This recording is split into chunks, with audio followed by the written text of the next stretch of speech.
हरिओम. मी प्रमोद सिंह काकडे, पैठण उपासना केंद्र.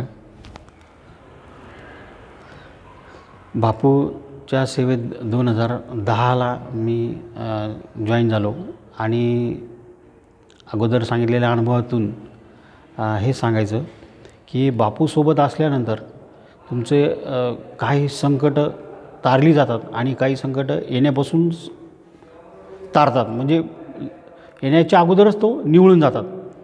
त्यातलाच एक अनुभव असा आला की उताराला मोटरसायकलवर जात असताना मी माझी पत्नी सोबत असताना अनपेक्षित समोर एक रिक्षाचा पेक्षा मोठा असतो, छोटा हत्ती असतो काय, त्यात खडी भरलेला असतो तो रिक्षा.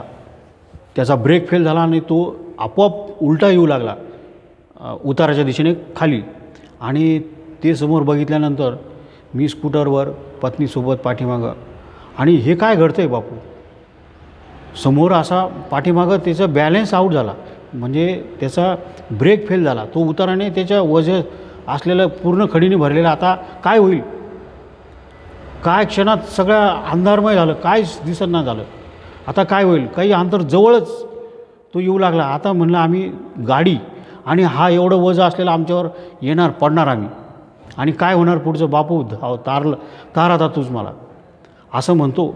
आणि आम्ही स्कूटरहून असं दोघं खाली पडलो, कलांडली स्कूटर. आणि त्याचा जो पाठीमागचा जो ग्रिल होता तो स्कूटरला येऊन असा स्कूटर जाम झाला आणि तो क्षणभर थांबला. तेवढ्या याच्यात आम्ही दोघं पटापट बाजूला झालो. नंतर तो स्कूटरवर येऊन आदळला. इतकी भयानक घटना होती. आम्ही ज्यावेळेस आमच्या पायाला खरचटलं थोडं, बाकी ती जर घटना जर पाहिली असती सगळ्यांनी म्हणे ह्याच्यावर जे बसलेले आहेत त्यांचं काय हाल झाले असतील. तर आम्ही दोघं सुखरूप होतो, फक्त पायाला थोडं खरचटलं होतं त्यानिमित्ताने.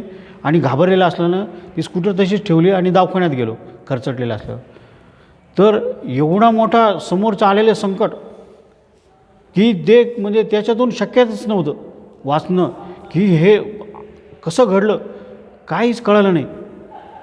बापूंला त्या दिवशी म्हणजे अक्षरशः किती कसं तारलं असेल, बापू तू मध्ये आला, तू कसं काय केलं असेल, कशी योजना केली असेल, ही घटना कशी म्हणजे सौम्य केली, ती कसं वाचवलं त्यातून, म्हणजे सांगावंच शकत नाही. अक्षरशः त्या गाडीच्या ड्रायव्हरने सुद्धा उडी मारून बाजूला पळून गेला तो. ती गाडी पूर्ण रिवर्स पाठीमागं आली आणि पूर्ण गाडी अंगावर यायची, कारण त्याला आहे ना पूर्ण असे ती गाडीचं नुकसान नव्हतं होऊ द्यायचं म्हणून त्यांनी गाडी सोडून दिली. एकाच साईडला तो घाट असलेली भिंत होती, मग त्याच्यावर न जाऊ देता त्याला पाठीमागं दिसलं नाही अडचण असल्यामुळे वाहने पाठीमागं, तोनी ती भिंत वाचवायसाठी ह्या दिशेने पाठीमागं रिक्षा ठेवली आणि गाडीतून उडी टाकली. म्हणजे त्या गाडीचं नियंत्रण नाही, नियंत्रण ठेवणाऱ्याचं पण त्यांनी उडी टाकल्यामुळे नियंत्रण नाही. अशा सगळ्या गोष्टीतून बापूंनी यातून बापू तूच तारला आज, ह्या म्हणजे 4-5 दिवस त्या गोष्टीतून विसर पडलाच नाही. आणि हळूहळू त्या दुःखातून मोठ्या घटनेतून सावरलो आम्ही. हरिओम श्रीराम अंबानी.